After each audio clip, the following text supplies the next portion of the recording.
Hey guys, tonight we are going to look at one of the most blindingly awesome and honestly weirdest moments in Jesus's entire ministry. Imagine you're standing on a dark mountainside. It's late. The air is thin and cold. Suddenly, the person next to you doesn't just glow. They become brighter than the sun at noon. Not a reflection. They are the light. It's a sight that sounds beautiful in a story. But let's be honest.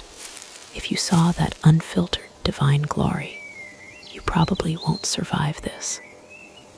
Our senses just aren't wired for that kind of voltage. So before you get comfortable, take a moment to like the video and subscribe. But only if you genuinely enjoy what I do here. While you're at it, feel free to drop your location and what time it is where you are in the comments. It's always nice to see where everyone is tuning in from. Now dim the lights. Maybe turn on a fan for that soft background hum. And let's ease into tonight's journey together. It all starts about a week before the big event. And what a week it was.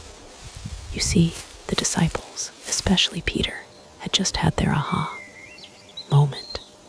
They were up near a place called Caesarea Philippi, kind of a road trip for them. And Jesus throws out a pop quiz. Who do people say that I am?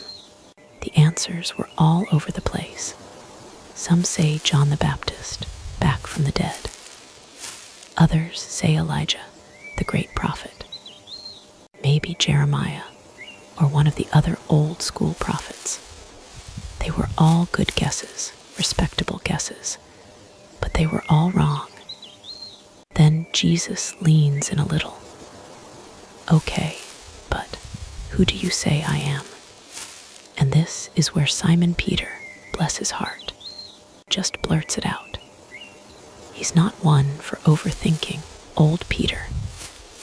The words just tumble out of his mouth, powered by something bigger than his own brain. You are the Christ, he says, his voice probably cracking a little. The Son of the living God. The air just stops. That was the answer. Jesus looks at him, a real smile in his eyes, and says, "Blessed are you, Simon, son of Jonah, because flesh and blood didn't reveal this to you, but my Father in heaven." He calls him Peter, the rock, and says he's going to build his entire church on this rock, on this confession. Can you imagine the mood in the camp that night? The disciples must have been walking on air. Peter was definitely insufferable. You can just see him puffing his chest out. He called me the Rock, boys. Just so you know, the Rock. They were probably already dividing up the cabinet positions for the new kingdom. I call dibs on being treasurer, Matthew would say. James and John, you can be in charge of. Well, we'll find something loud for you. They thought they'd finally understood. Their rabbi, their friend Jesus, wasn't just a great teacher. He was it. He was the one, the Messiah, the king who was going to kick Rome out, restore Israel, and set up the new golden age. They were on the winning team, and the championship game was just around the corner. They were buzzing. And then Jesus takes all that wonderful, celebratory energy, all that we're going to win, momentum, and just pops it like a balloon. It was the very next thing he did. The gospel writers are very clear on this. Right after the "you are the rock" speech, it says, from that time on, Jesus began to show his disciples. And what he began to show them was, from their perspective, an absolute horror show. He didn't talk about strategy. He didn't lay out a military campaign. He didn't start a fundraising committee. He told them he had to go to Jerusalem. Okay, good, they're thinking. The capital. That's where you'd have a coronation. But then he kept talking. He said that when he got there, he would have to suffer many things. Suffer, wait, what? That's not in the script. Kings don't suffer. Messiahs conquer. He said he would be rejected. Rejected by the elders, the chief priests, and the scribes. The establishment. The very people who were supposed to be waiting for him. Rejected.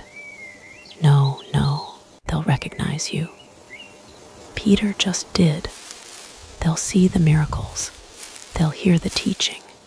They'll roll out the red carpet. And then he said the worst part. The part that must have just sucked all the air out of their lungs. And he must be killed. Killed. Imagine the silence. The sound of a campfire crackling. Suddenly feeling cold. The disciples just staring at him. John, maybe, looks at his brother James, confused. Matthew stops counting his coins. And Peter, oh, Peter, this was not just bad news. This was impossible news. It was nonsense. It was a failure of a plan. It was the exact opposite of everything they had signed up for. The Son of God, the Messiah, killed by the very people he came to save. It didn't compute.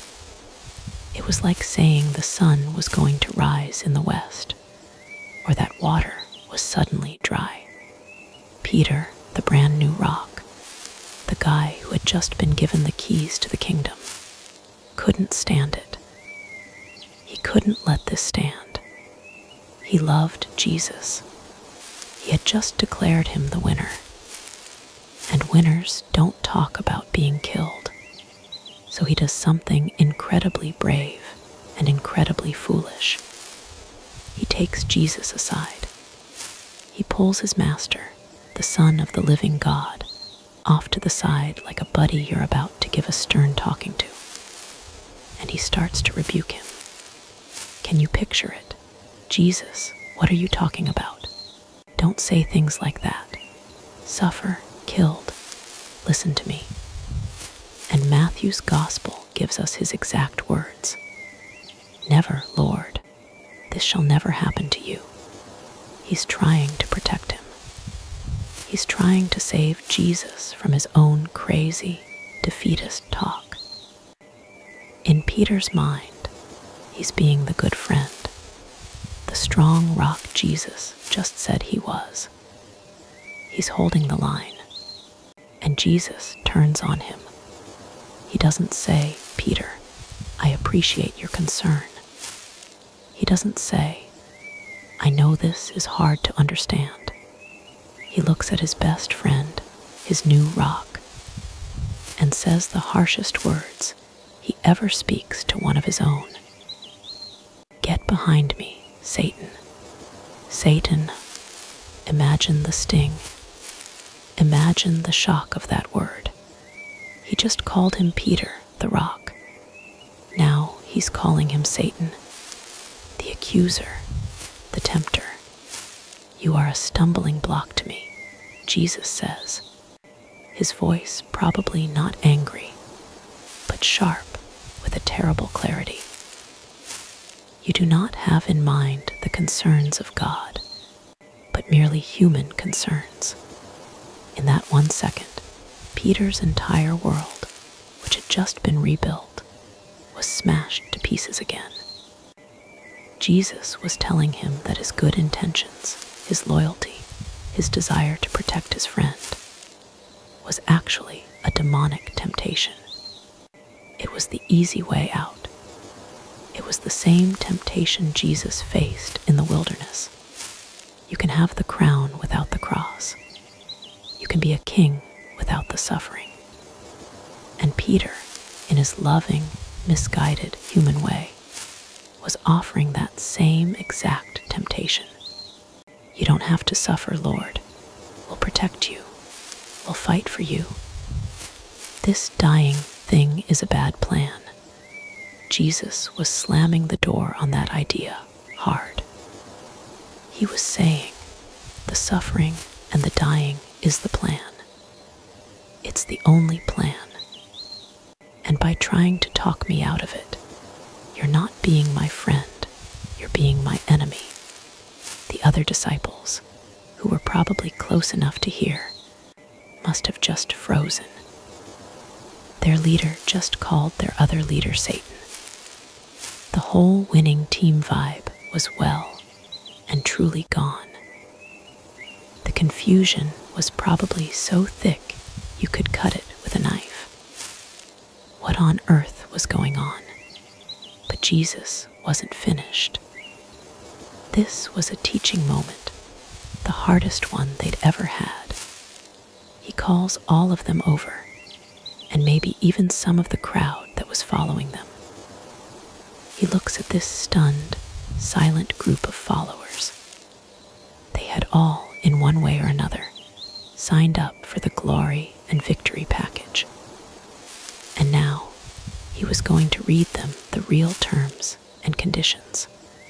If anyone would come after me, he says, his voice quiet but carrying in the evening air, he must deny himself. Deny himself. What does that even mean? It's not just don't have that extra piece of bread. It means saying no to your most basic, fundamental instinct, self-preservation. It means saying no to your ego, your ambition, your desire to be safe, your plan for your own life. It means giving up the right to be in charge. And then he says the next part, and it's even worse. And take up his cross daily and follow me. We have to stop here. We hear that phrase, take up your cross, and we think of a burden, a difficult boss, a nagging injury, a cross to bear. We've turned it into a metaphor for any inconvenience. That is not what they heard. When they heard cross, they heard one thing, Rome. They heard humiliation. They heard the most brutal, painful, shameful form of execution ever devised. The cross wasn't a piece of jewelry. It was a state-sponsored torture device. It was what happened to rebels, to slaves, to the lowest of the low. It was something so horrible, you didn't talk about it in polite company. It was the ultimate symbol of Roman power and human suffering. And Jesus was telling them to take it up. Not just his cross, their cross, want to follow me. He's saying, this is where we're going. We're walking to the executioner's hill. Be prepared to die. Be prepared to be shamed. Be prepared to be seen as a criminal. And not just once. Daily. This is the opposite of a recruitment speech. This is an anti-recruitment speech. He's actively trying to thin the herd. He's saying, if you're here for the glory, you're in the wrong place. If you're here for the crown, you've misunderstood. My kingdom is built on a cross, and if you want to be in it, you have to pick up your own. The disciples must have just been reeling. This was madness. What kind of king tells his followers to practice being executed? He keeps going, drilling down on this upside-down logic. For whoever wants to save his life will lose it, he says. You can just see them parsing this. Save your life, lose it. He means, if your whole goal is to protect yourself, to stay safe, to build your little empire, to hoard your money and your reputation. You'll spend your whole life doing it, and at the end, you'll have nothing. You'll have this life you saved, but it will be empty. You'll have missed the whole point. But whoever loses his life for my sake, and the Gospels will find it. There's the other side of it. If you lose your life, if you spend it, give it away, pour it out for his sake, for love, for others, you'll find what life actually is. It's the great paradox. The only way to keep your life is to give it away. The only way to find life is to lose it. He's tearing down their entire human understanding of success.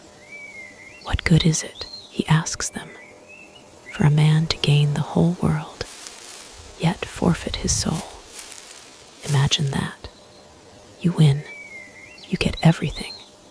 You get the Roman Empire. You get all the gold in the temple. You get all the power, all the fame. You gain the whole world. And in the process, the you inside your soul, the part that can love and feel joy and connect with God, it shrivels up and dies. Jesus says that's the worst trade in history. A profit that leaves you bankrupt in the only currency that matters. He was telling them, in no uncertain terms, that this journey was one of suffering, of sacrifice, and of death. And this was the part they must have barely heard. He did say, "And on the third day be raised." He tucked the ending in there, but their minds were so stuck on the suffer and killed part. It's like they couldn't even process the raised part. It was just static. And then he leaves them with one more cryptic, powerful promise. He looks around at this shell-shocked little group and says, "Truly I tell you, some who are standing here will not taste death before they see the Son of Man coming in his kingdom." Or as Luke puts it, before they see the kingdom of God. What did that mean? Not taste death, see the kingdom. Were they going to live forever? Was the kingdom coming right now? It was just one more riddle on top of a pile of terrifying, confusing new ideas. They must have gone to bed that night with their heads spinning. Their glorious Messiah was apparently planning to be executed. Their job was to practice being executed too. And the only way to win was to lose. And sometime soon, some of them were going to see the kingdom before they died. It was all too much. And so the Gospels tell us, after 6 days, the atmosphere was heavy. Imagine that week. Nobody was bragging anymore. Peter was probably silent, humiliated, replaying that Satan comment in his mind over and over. He called me rock, and then he called me sentry. No, stumbling block. Satan, why? I was just trying to help. The other disciples were probably giving Peter a wide berth, whispering to each other, "What do we do now? Is this whole thing falling apart? Is he okay? Is he unstable?" They were exhausted, not just physically from the road, but emotionally. They had been given a new, terrible, beautiful, and impossible job description. They were confused, they were scared, and their faith, which had been soaring so high at Caesarea Philippi, was probably at an all-time low. They were following Jesus, but they had no idea where he was really going, and they were terrified of the answer. They needed something.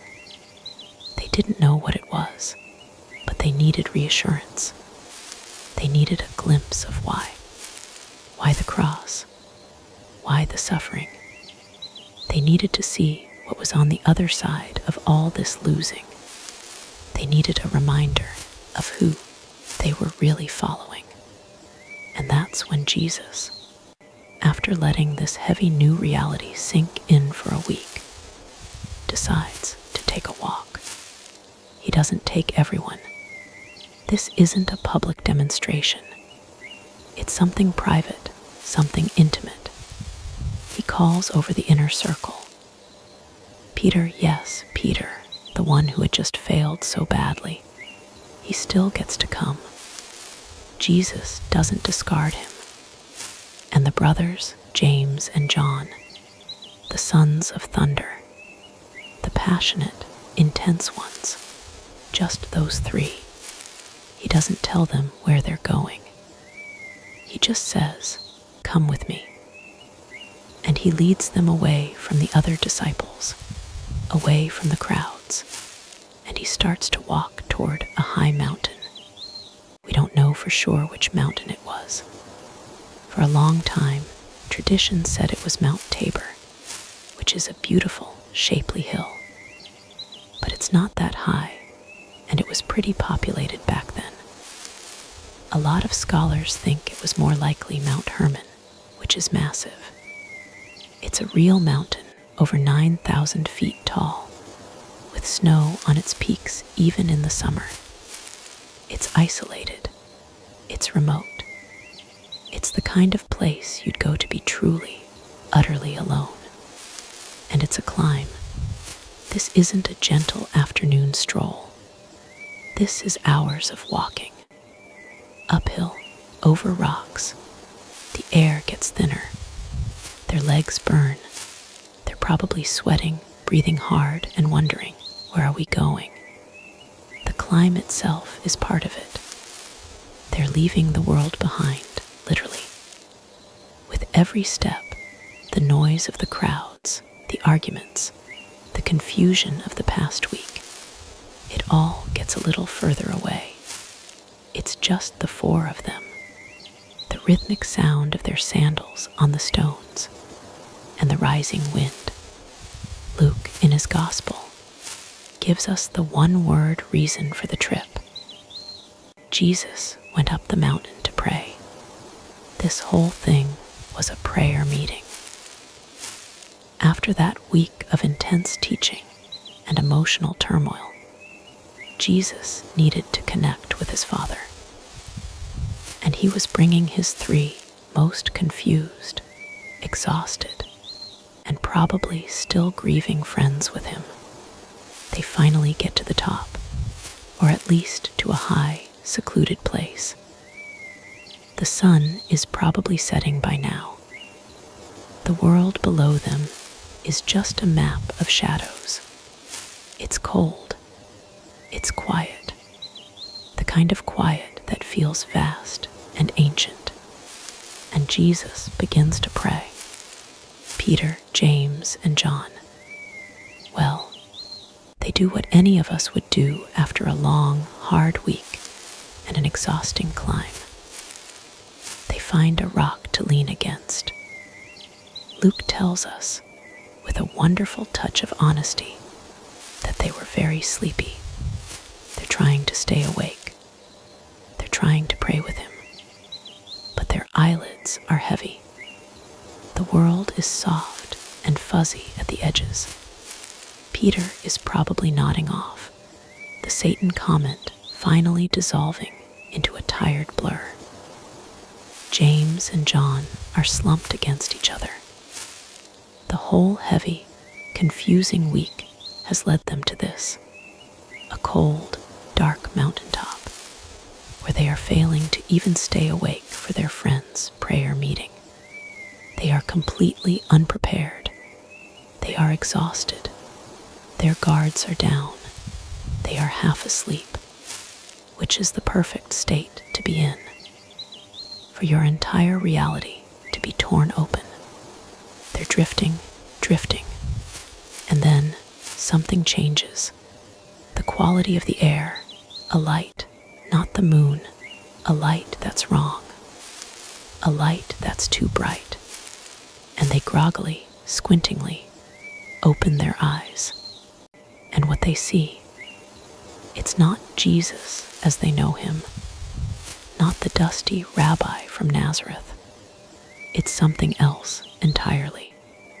There in that awful, heavy state, half slumber, half awareness, where the cold of the stones beneath them is mixing with the exhaustion in their bones. The universe is just the sound of the wind and the dim, pre-dawn gray of a high-altitude night. And then, through their slitted, heavy eyelids, the world changes. It's not that a light is shone on Jesus. It's that the light is Jesus. Luke says, as he was praying, the appearance of his face changed. Matthew says it shone like the sun. This isn't a metaphor. This isn't poetic license. This is a man they have known for years, a man they just watched get tired and sweaty on the climb up, suddenly erupting. It's as if the physical, human container of Jesus of Nazareth, the part that got hungry and needed to sleep, just became paper thin, and the true nature of what was inside, the blazing, uncreated light of the Godhead, was finally visible. It's not a reflection. It's a source. He is the sun. His clothes. Oh, his clothes. Mark, who was probably getting his account directly from the shell-shocked Peter years later, fumbles for a description. And it's the most beautifully human description of all. He says his clothes became dazzling white, whiter than anyone in the world could bleach them. You can just hear Peter trying to explain it. Mark, you don't understand. I've seen white. I've seen clean laundry. I've seen the best fullers bleach in Galilee. It was not that. It was like light was a fabric, like lightning had been woven into a robe. Matthew just gives up and says white as the light. Luke says as bright as a flash of lightning. In a split second, Peter, James, and John are no longer sleepy. Luke says they became fully awake. That's the understatement of the millennium. They were probably blasted awake, as if a thunderclap had gone off inside their skulls. They are scrambling backwards, digging their heels into the loose rock, throwing their arms over their faces. Their eyes hurt. The man they thought they knew is gone, replaced by this pillar of unbearable light. This is not the gentle, glowing halo Jesus of a stained glass window. This is terrifying. This is raw, unfiltered glory. This is the consuming fire that the Old Testament warned you about. This is the kind of presence that made Isaiah, when he got just a glimpse of it in the temple, cry out, "Woe is me, I am undone. For I am a man of unclean lips, and my eyes have seen the King, the Lord of hosts." Peter, James, and John are suddenly in that same awful, wonderful, terrifying spot. They are three very unclean, very human, very frightened fishermen, and their eyes have seen the King. And it's in this moment that the dots must have connected with a horrifying click. Just a week ago, Jesus was talking about suffering, rejection, death, the cross, the lowest a human can go, shame, weakness, failure. Peter had tried to correct him, to pull him back to the human idea of glory, of power, of kingship, of victory. Now, on this mountain, Jesus is showing them real glory. He's showing them what he's giving up. He's not a deluded martyr. He's not a political failure. He is this burning, solar, divine being. He's showing them the before, so they can understand the after. He's giving them a glimpse of the true power that will be hidden beneath the apparent weakness of the cross. He's showing them the King before he puts on the costume of the criminal. This light, this face shining like the sun, is the answer to Peter's "Never, Lord." It's Jesus saying, without a word, "Peter, this is who I am. I am this glory, and I am choosing to lay this aside. I am choosing the cross. My weakness is my choice. My suffering is my plan. You think I'm being killed. I am the source of life. You cannot take my life. I am giving it." The three of them are probably just shaking, their minds completely broken, trying to process this revelation. The man who is going to be arrested, spat on, whipped, and nailed to a piece of wood, is the brightest thing in the universe. And then, as if that wasn't enough, they realize he's not alone. As their eyes begin to adjust to the blinding light, they see two other figures. They are also in glory. They are also shining, though perhaps not with the same originating, solar intensity as Jesus. They are standing with him. They are talking to him. And the disciples, they just know who they are. The Bible doesn't say how. They aren't wearing name tags. Moses isn't carrying the 2 tablets, and Elijah isn't wearing a "I defeated 450 prophets of Baal" t-shirt. But in this atmosphere, in this thin, holy air, some things are just known. They look at these 2 glorious men, and they know with absolute certainty that is Moses, and that is Elijah. Now stop and think about who just showed up. This isn't a random celebrity cameo. This is, for a Jewish person, the ultimate spiritual summit meeting. You have Moses,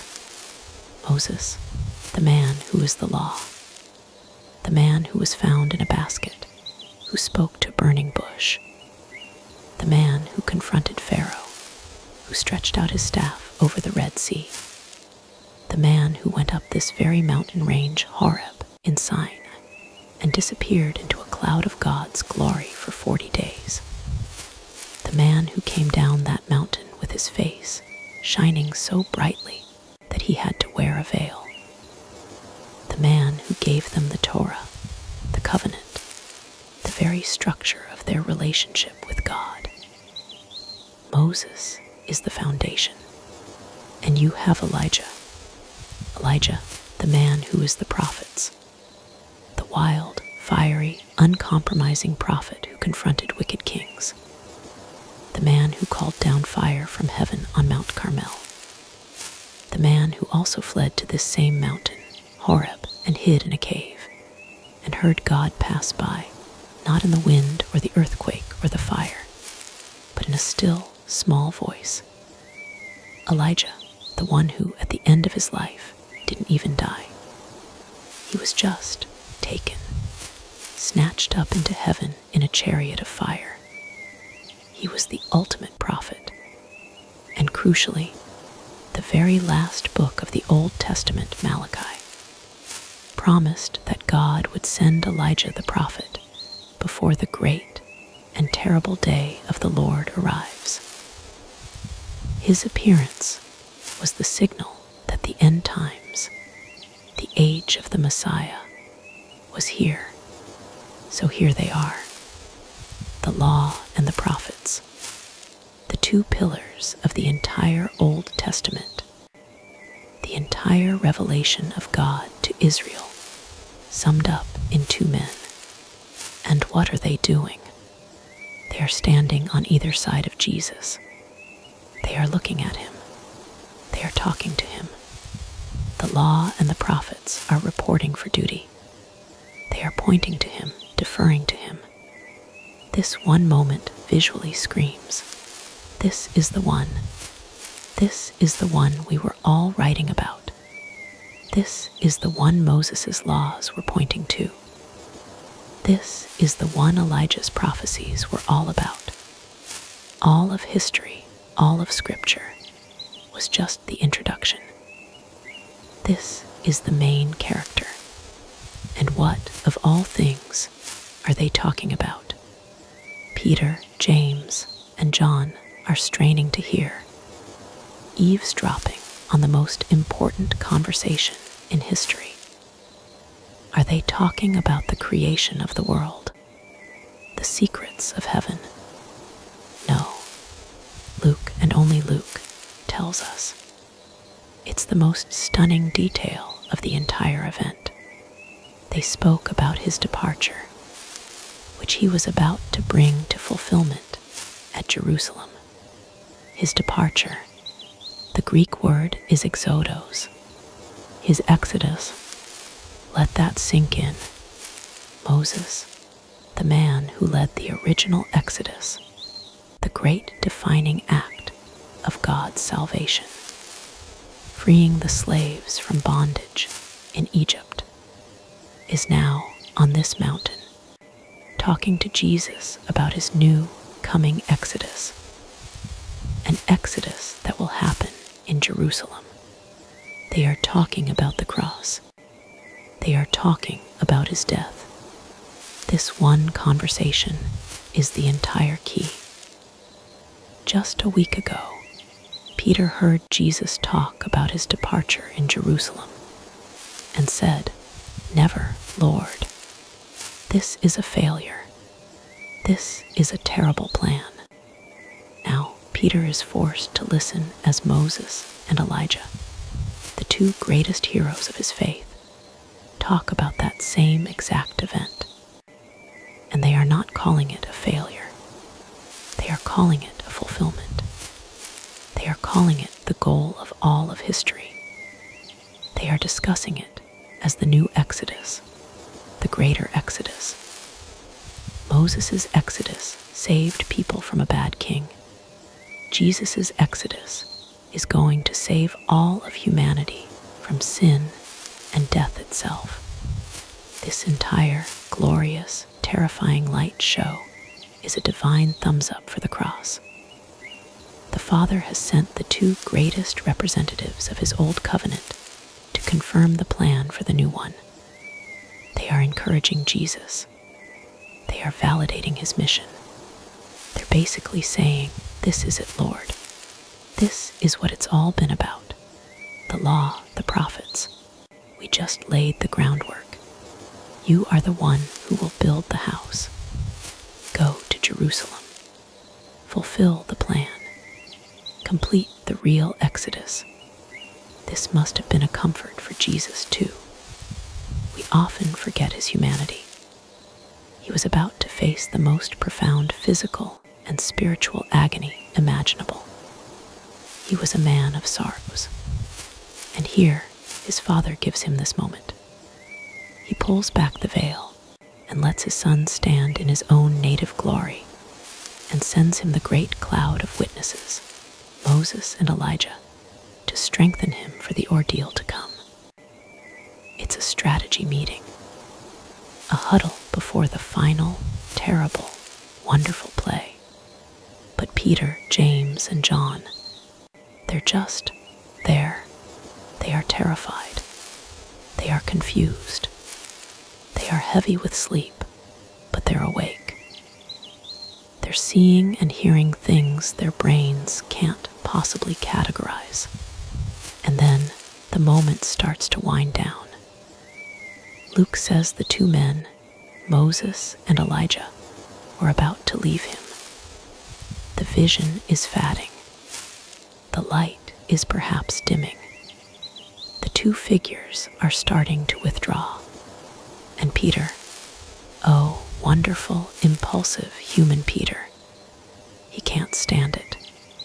This moment, this is good. This is glory. This is power. This is safe.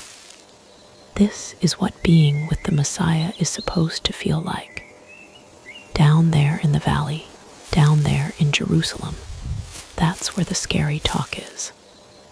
The suffering, the crosses, the rejection. He hates that. He wants this. He has to do something. He has to say something. He has to try and keep this moment, to bottle it, to make this mountaintop experience a permanent address. So, as the legends are turning to leave, Peter just blurts it out. He probably doesn't even know he's going to speak until the words are falling out of his mouth. Master, it is good for us to be here. You can just imagine James and John looking at him, wide-eyed. Peter, shut up. Just watch. Don't talk. But he's on a roll now. He has a plan, a classic Peter plan, a practical, let's build something plan. Let us put up 3 shelters. 1 for you, 1 for Moses, and 1 for Elijah. It's so earnest, it's so wrong. The gospel writers are almost painfully gentle with him here. Mark, right after quoting him, just adds a little parenthesis. Luke is even more blunt. They are basically telling us Peter was babbling. He was so terrified and overwhelmed.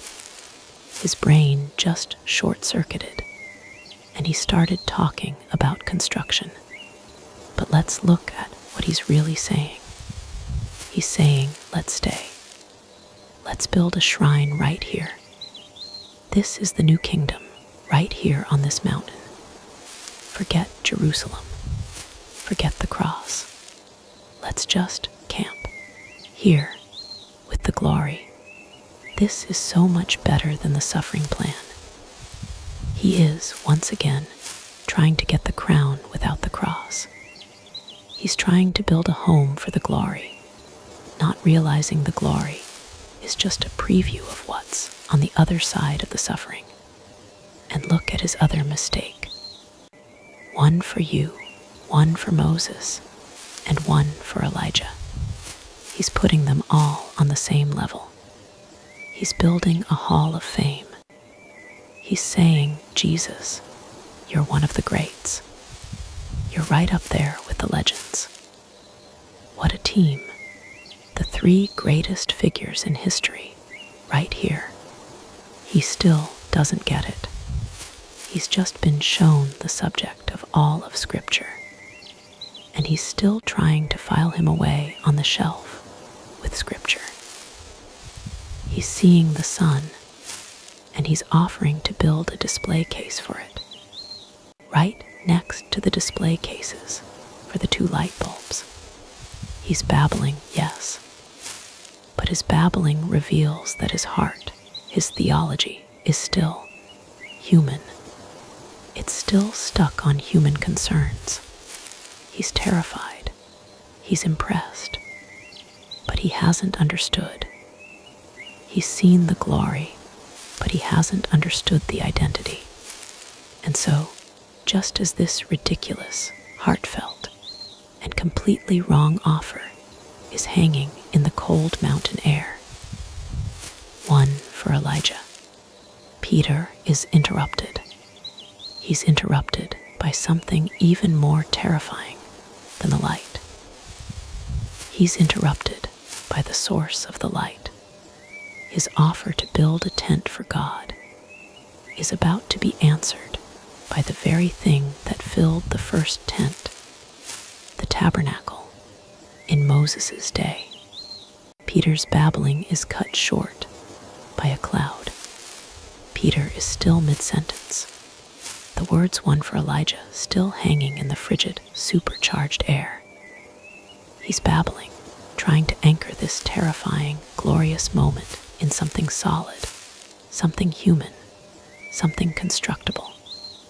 He wants to build a box for the infinite, a tent for the uncontainable. It's such a human thing to do. When we are overwhelmed by beauty or by terror, our first instinct is to try and manage it, to schedule it, to build a museum around it, to put a fence around the Grand Canyon. Peter is just doing what we all do. He's trying to gain control of something that is, by its very nature, uncontrollable. And it's right then, as the last syllable of his well-intentioned, completely missing the point suggestion leaves his lips, that he is interrupted. He's not interrupted by a word. He's not interrupted by Jesus shaking his head, or by James elbowing him in the ribs. He's interrupted by a change in the very physics of the mountaintop. It's a cloud, but we have to be so careful with that word. This is not a fluffy, white, cotton ball cloud from a children's painting. It is not a gray, heavy, rain-filled nimbus. This is not weather. The disciples knew weather. They were fishermen. They could read a sky better than most of us can read a book. This was not a sky. Matthew, trying to describe it later, uses a paradox. He calls it a bright cloud. Think about that. A bright cloud. A cloud that is itself a source of light. It doesn't block the light, it is the light. And yet, it overshadows them. It's a luminous darkness, a radiant fog. It is, in a word, the Shekinah. This is a concept that Peter, James, and John would have understood in their bones, even if they couldn't give you a dictionary definition. This was the glory. This was the presence. This was the very thing that their ancestors had followed in the wilderness, a pillar of cloud by day and a pillar of fire by night. This was the same terrifying, holy cloud that descended on Mount Sinai when Moses went up, the one that made the entire mountain shake and smoke, and warned the people not to even touch the base of it, lest they die. This was the glory that filled the tabernacle, the tent of meeting, so powerfully that Moses himself could not enter it. This was the same presence that filled Solomon's temple at its dedication, so thick and heavy that the priests had to flee, unable to perform their duties. This was God, and it wasn't just near them. It wasn't just on the peak. It was enveloping them. Luke gives us the truly terrifying detail. He says, "A cloud came and overshadowed them, and they were terrified as they entered the cloud." One moment, they were spectators. They were watching the show, albeit a terrifying one. They were watching Jesus, Moses, and Elijah, all lit up like a celestial stage play. They were on the outside, looking in, and the next moment, the stage dissolved, and the curtain itself, this bright, heavy, holy curtain, rolled over them. They were inside it. Imagine what that must have been like. All at once, every one of their senses is snuffed out and simultaneously overwhelmed. First, their sight. Gone. They can't see Jesus. His blinding, sun-like face is suddenly gone, blotted out by this substance. They can't see Moses or Elijah. They can't see the stars. They can't see the rocks at their feet. They can't even see James, right next to them, his hand probably grabbing for John's cloak. They are plunged into an absolute, disorienting, thick light. It's the ultimate whiteout. It's like being inside the light bulb. It's a fear different from the one they just felt. The fear of Jesus shining was the fear of being in the presence of something too bright to look at. This is the fear of proximity. This is the fear of being consumed. The air changes. It's not just thin mountain air anymore. It's heavy. It feels like breathing velvet. It feels like you could touch it. This is the heavy glory of God, the kavod in Hebrew, which literally means weight. They are feeling the weight of holiness. It's a pressure, not in their ears, but in their souls. It's pushing them down. It's impossible to stand up straight in this. It demands, by its very nature, prostration. And the sound, or lack of it, the wind is gone. The sound of Peter's own voice, which was just echoing in the night, is dead. Swallowed. The silence in this cloud is loud. It's a buzzing, humming, high-voltage silence that you don't hear with your ears. You feel it in your teeth, in your bones. It's the sound of power. Raw, uncreated, limitless power, held in perfect, terrifying stillness. This is the fear that breaks you. Peter's silly, helpful plan, it's just gone. It's not even a memory. His mind has gone from how can I help to how do I survive. He's just realized in the most profound way possible that you don't help God. You don't build shelters for the one who is the shelter. You don't manage the presence. You just endure it. He must feel so small, so foolish. He, the rock, feels like a single grain of sand about to be dissolved by the entire ocean. He is, in that moment, utterly undone. And James and John, the sons of thunder, they were the ones who, in their pride, wanted Jesus to call down fire from heaven to consume a Samaritan village that had rejected them. They wanted to wield this kind of power. They thought glory was a weapon they could use against their enemies. Now they are in the fire, and it's not a weapon. It's not something you use. It's something that uses you. It's something that melts you. They are not in control. They are not the sons of thunder anymore. They are just two terrified boys, far from their fishing boats, way out of their depth. They are all, probably without a conscious thought, on their faces, pressed into the dirt and the loose rock. They're not just bowing. They are hiding. They are trying to burrow into the mountain itself to get away from this overwhelming holiness. They are hiding their faces, not just from the light, but from the reality that this cloud represents. This is the true holy ground. It's not ground that makes you feel holy. It's ground that makes you feel, with every fiber of your being, how unholy you are. It's the full, unfiltered realization of the gap between creator and created, between the perfectly clean and the profoundly unclean. And they are in it. And then from the cloud comes the voice. It's not a voice. Not really. It's not a man speaking. It doesn't come from their left or their right. It doesn't come from above them. It comes from everywhere.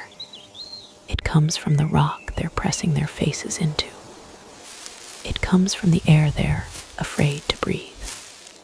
It comes from inside their own skulls. It's a sound that is also a vibration. It is the mountain itself speaking. It is the atoms of the universe arranging themselves into sense.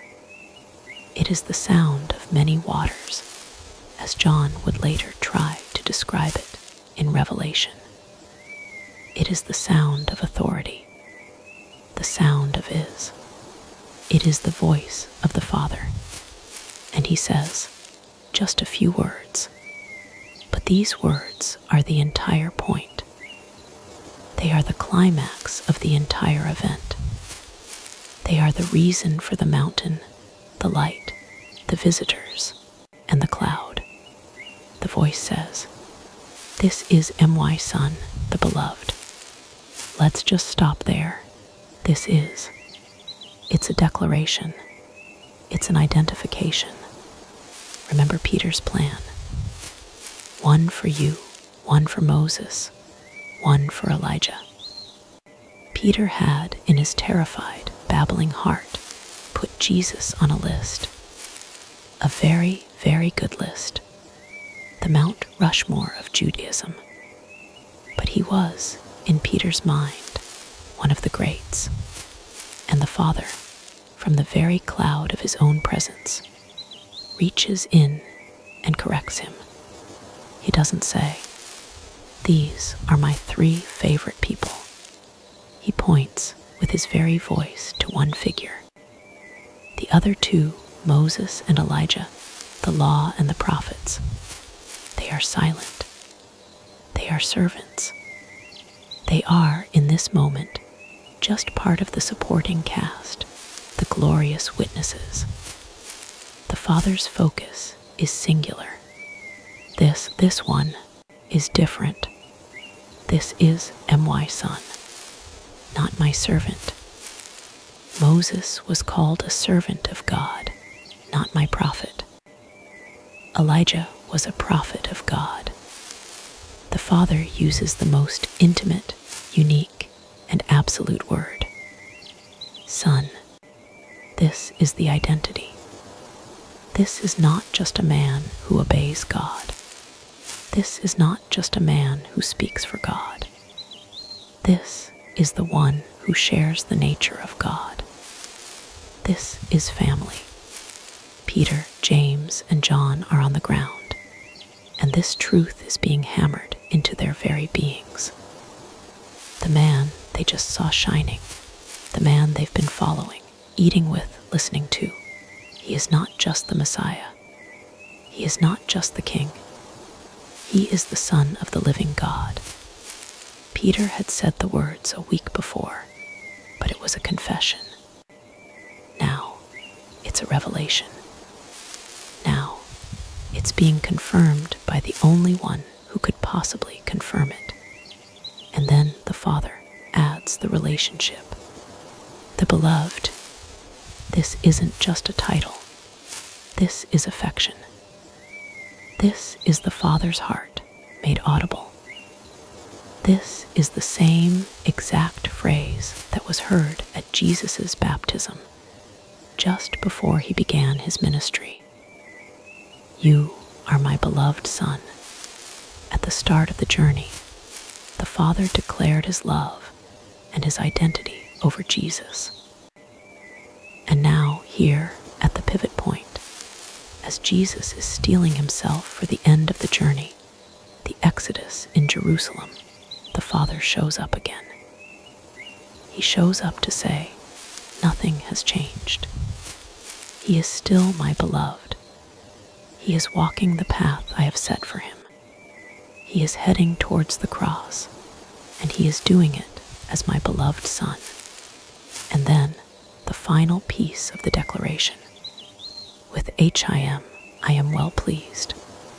Pleased. Think about the context. What were Moses and Elijah just talking to Jesus about? His departure, his exodus, his suffering and death in Jerusalem. What did Peter say about that plan? Never, Lord. This must not happen. Peter was displeased with this plan. He found it horrifying, wrong, a failure. And now the Father weighs in. He says, I am well pleased. Pleased with what? Pleased with Jesus' life, his miracles, his teaching. Yes, but in this precise, thunderous moment, he is declaring that he is well pleased with the mission. He is well pleased with the Exodus. He is well pleased with the cross. The cross is not a plan. The cross is not a tragedy that God is going to redeem. The cross is the plan. It is the fulfillment that Moses and Elijah were just discussing. It is the very thing that brings the Father pleasure, because it is the act that will save the world.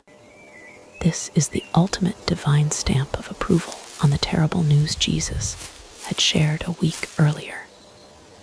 Peter is hearing, in no uncertain terms, "Your idea of glory, Peter, is wrong. My idea of glory is this suffering. The path to the resurrection, the path to real glory, goes through the cross. And I am pleased with my son because he is willing to walk it.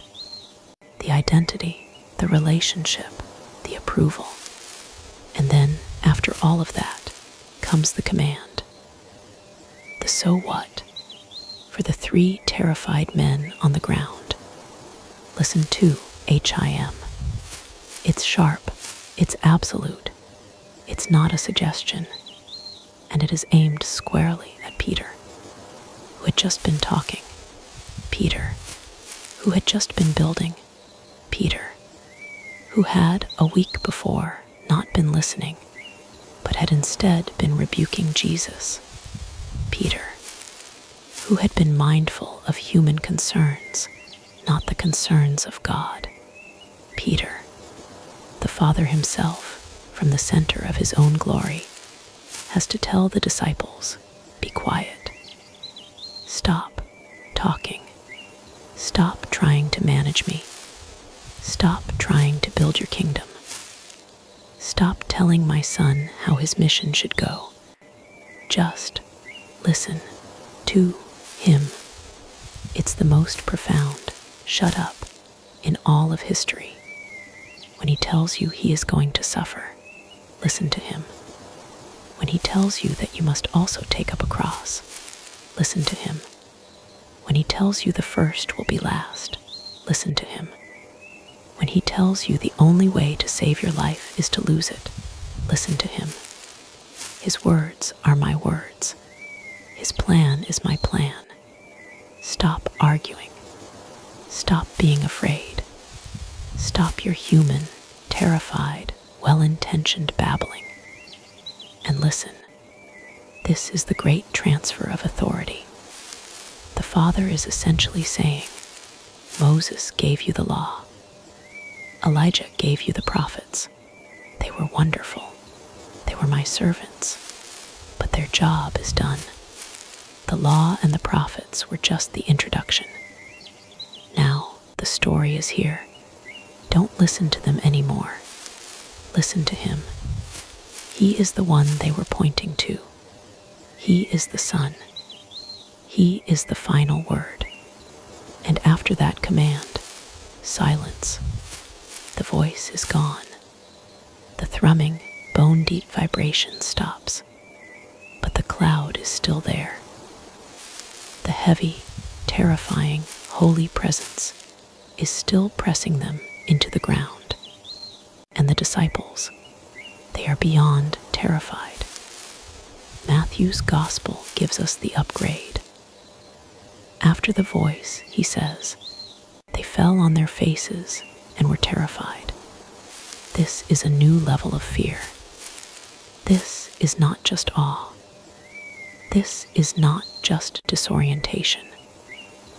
This is the holy terror of having been addressed by the Almighty.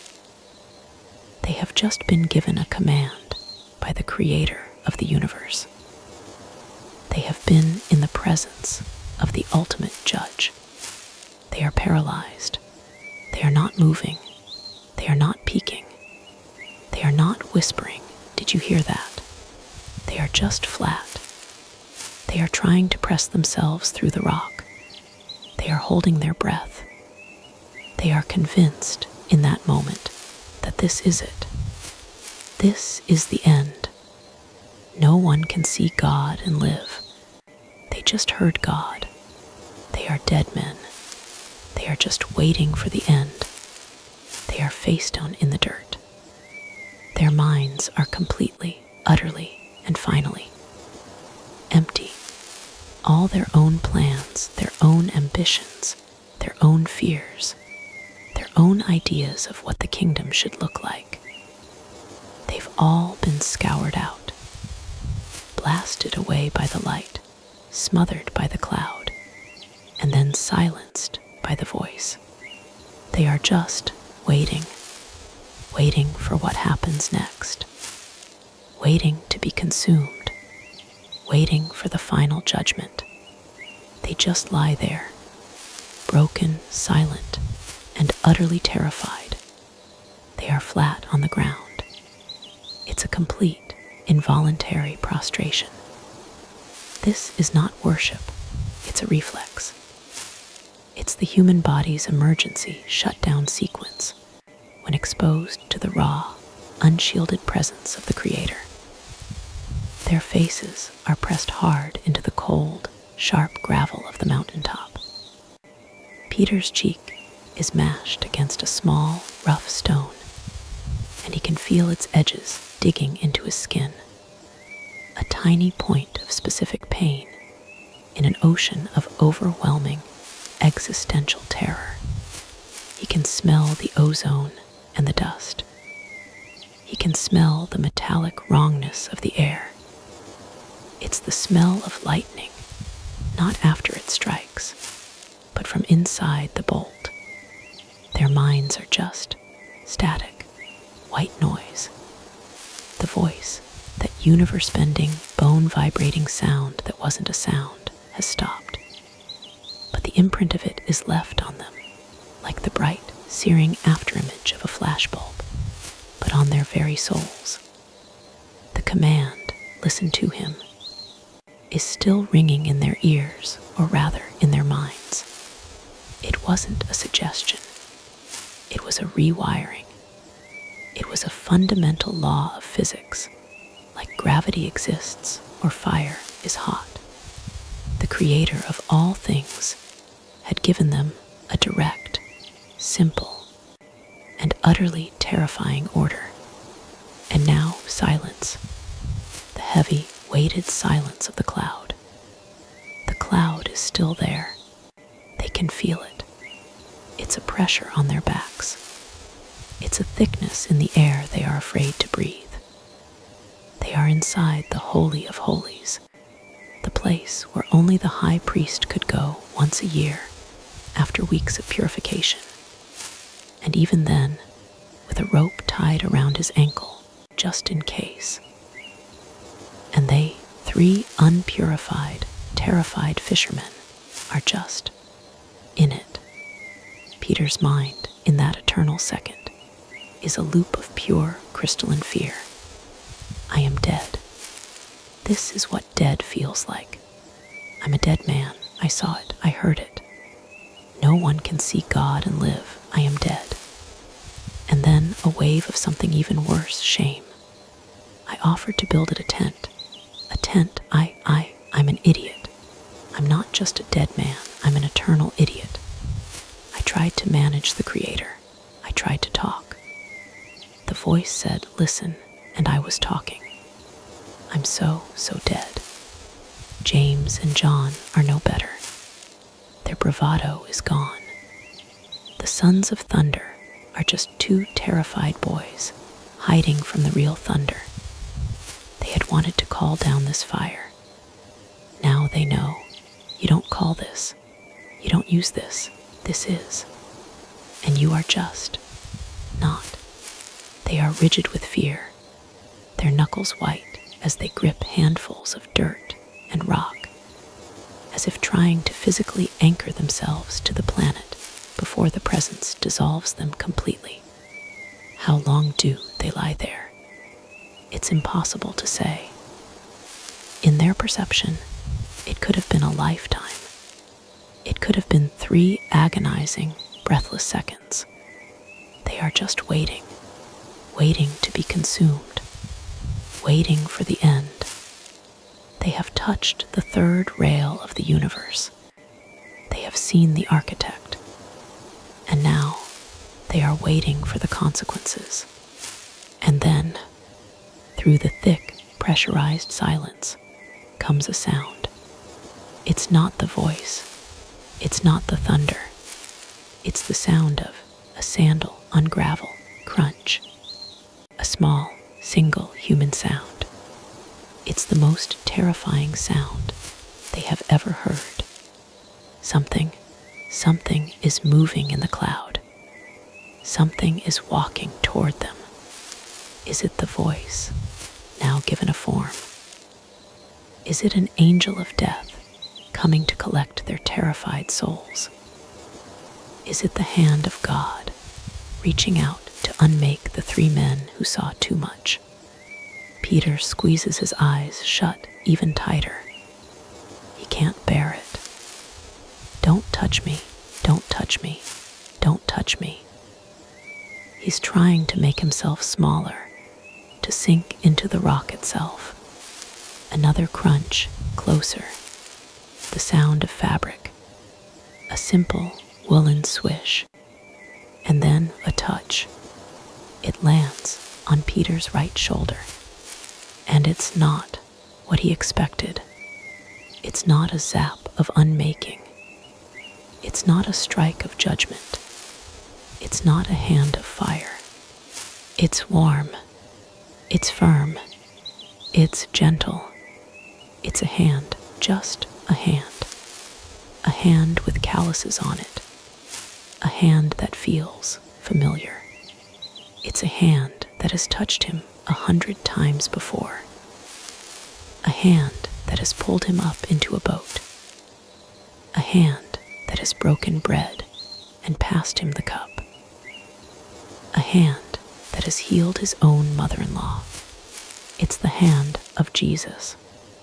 The touch lands on his shoulder, and it doesn't push him down with judgment. It rests on him. It's a touch of reassurance. It's a touch that says, it's okay. I'm here. You survived. And then from outside, the cloud from outside the terror, comes his voice. Not the booming, cosmic voice of the Father, but the gentle, human voice of the Son. The voice of the Rabbi from Nazareth. Get up. It's a command, but it's a kind one. It's an invitation. The contrast is almost too much to bear. They have just been flattened by the Father's voice, the voice of absolute holiness. Now, they are being lifted by the Son's voice, the voice of absolute mercy. They are, in that one moment, living in the very heart of the gospel. The only way to survive the holiness of the Father is to be touched by the grace of the Son. Jesus is the bridge.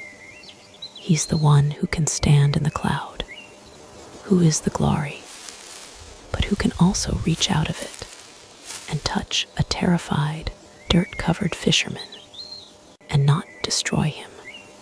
But they're still frozen. The touch is there. The voice has spoken, but the fear is still locking their limbs.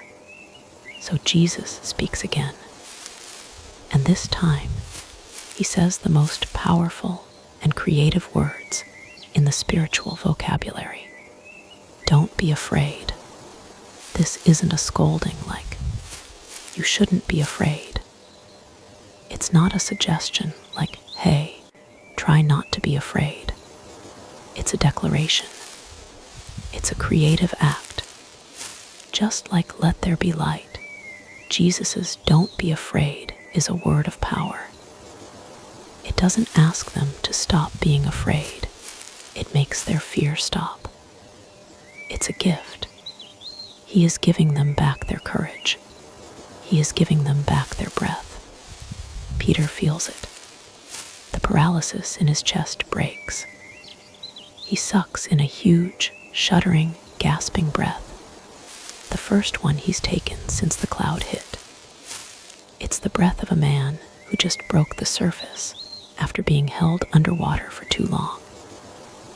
It's a ragged, ugly, beautiful sound.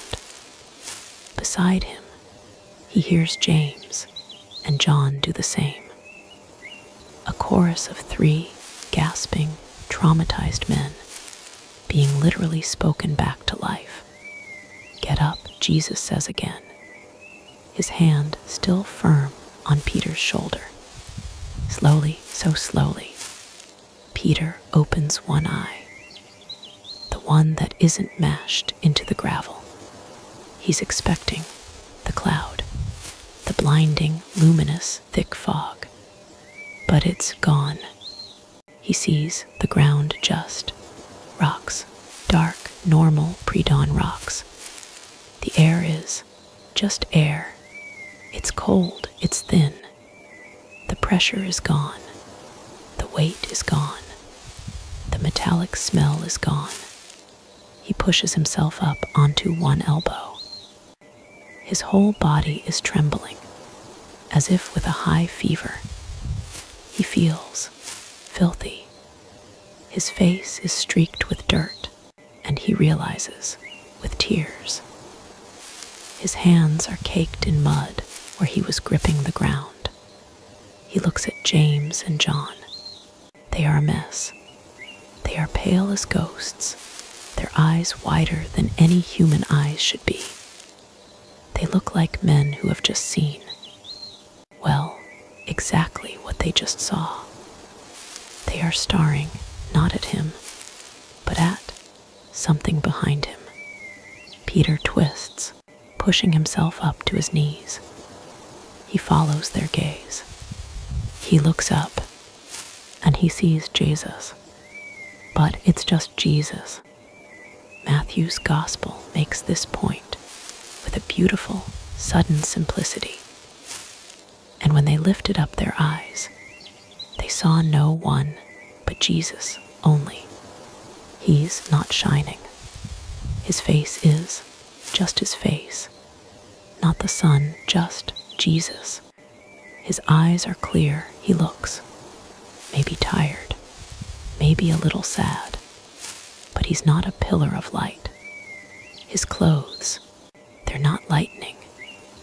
They're not whiter than any fuller could bleach them.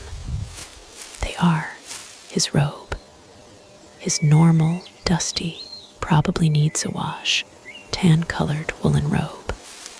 He's just standing there. His hand, the one that touched Peter, is hanging by his side, and they are alone.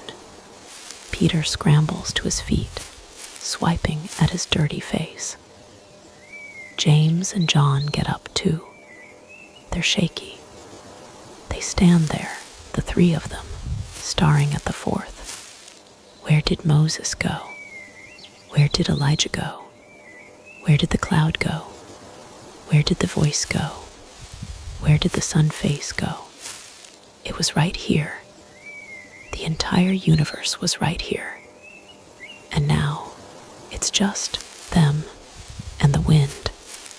The normal, cold mountain wind. This, in its own way, is almost more disorienting than the glory. The glory was terrifying, but it was total. This normality is confusing. It's the ultimate uncanny valley. They are looking at a man who looks perfectly, completely normal. But they know. They know what is under that dusty robe. They know what is behind that normal-looking face.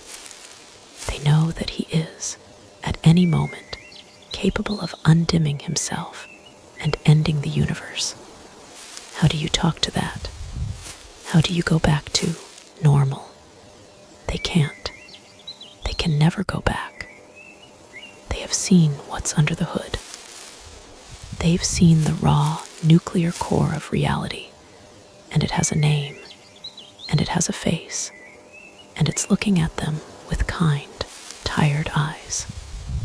the meaning of it all sinks in. They saw Jesus only.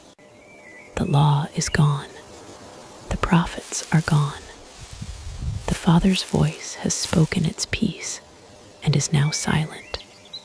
All that is left is Jesus. The command was, listen to HIM. And now the visual matches the command. The props are gone. The witnesses are gone. The stage dressing of the law and the prophets has been cleared. The main event is the only one left standing. The Father's message was clear. Stop looking at the signposts. Stop camping out at the memorial. The destination is here. He is the one. Listen only to him. Jesus looks at his 3 shell-shocked, filthy, trembling friends, and he doesn't say, so that was pretty intense, right? He doesn't say, do you understand now? He just turns and he starts walking down the mountain as if nothing happened, as if they just went up to pray, got sleepy, and are now going home. Peter, James, and John look at each other. Their faces are a mix of terror, awe, and total, utter confusion. They do the only thing they can do. They follow him, and so begins the most awkward walk in the history of the world. Imagine it. It's dark. The first cold, gray light of actual dawn, the normal sun. The pale, weak little sun is just starting to touch the very highest peaks. And they are walking, single file, down a steep, rocky path. The only sound is crunch, scrape, crunch. The sound of 4 men walking on loose rock. The silence is deafening. What do you say? What is the social protocol for having just seen your friend become the sun and talk to 2 dead but not dead legends? Right before you were all nearly annihilated by the audible voice of God. There is no small talk for this. Peter is walking behind Jesus, and his mind is just imploding. Don't talk, don't talk, don't talk, he said, listen. The voice said, listen. So, I'm listening. But he's not talking, he's just walking. Is this listening? Listening to the walking. Does he know what we just saw? He was what we saw. Of course he knows. Is he embarrassed? Is that it? Did we walk in on him? Is it like seeing your dad in his underwear? Is that why it's so awkward? Hey Jesus, nice. Nice blindingly white robe of uncreated light you got there. Very bright, really brings out your, well, everything. I can never, ever complain about the weather again. I can never argue with him about anything. I have to. What do? I just follow. Okay, I just follow. And I shut my mouth. James and John are right behind him, probably holding onto each other's cloaks. Their minds are equally blown. Don't look at the back of his head. Just don't look at the ground. 1 foot, next foot. Just get down the mountain. We saw God, and now we're walking behind him and he stumbles. He just stumbled on a rock. He, the sun, just stumbled. How does the sun stumble? Does the sun have ankles? My head hurts. My head really hurts. I just want to go lie down, maybe forever. They are the first 3 human beings to have to live with the full contradiction.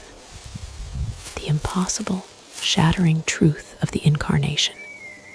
He is that, the pillar of fire. And he is this, the dusty rabbi with the wobbly ankle. He is 100% God, terrifying and glorious. And he is 100% man, tired and walking down a hill. They are walking with the God-man, and it is weird. They go on like this for, who knows, maybe an hour. The silence stretching and stretching, getting more and more awkward. The sky is getting lighter. They can see the valley below now, still blanketed in mist. And then Jesus stops. He just stops. The 3 of them pile up behind him, like a slapstick comedy routine, almost tripping over each other. We're listening. We're listening. What is it? Jesus turns around. He looks at their 3 wide-eyed, dirt-streaked, terrified faces, and his face is serious. Okay, he says, his voice quiet in the morning air. About that. Don't tell anyone. Just that. Don't tell anyone what you have seen. Peter, James, and John probably let out a whoosh of air they didn't know they were holding. Peter's first thought is probably, oh, thank God. Don't tell anyone. Gladly, how would I start? So, Andrew, you are not going to believe the prayer meeting we just had. First, Jesus. His face exploded, in a good way. And then Moses, who, you know, is not dead, apparently. He showed up. And Elijah, also not dead. And they were talking about, well, you know, the plan. And then this cloud and a voice. And he'd think I was drunk. Or crazy, or both. Don't tell anyone. Best news I've had all morning. Done. But why? Why not? This is the proof. This is it. This is the story that would win everyone. They could walk right into the temple and say, hey, Caiaphas, you're wrong. We saw Moses. And he says Jesus is the one. We heard God. And he says, listen to him. This secret could end the whole argument. It could prevent the suffering and death thing. If everyone knew he was the glorious Son of God, they wouldn't dare touch him, right? And right as they're thinking that, Jesus gives them the condition, the timeline. Don't tell anyone until the Son of Man has risen from the dead. And just like that, the brief moment of relief is gone, sucked right out of the air. He's still on about that. He's still, after all that, he's still talking about dying. This is worse than before. Before, they thought he was just depressed or deluded or speaking in some dark, confusing metaphor.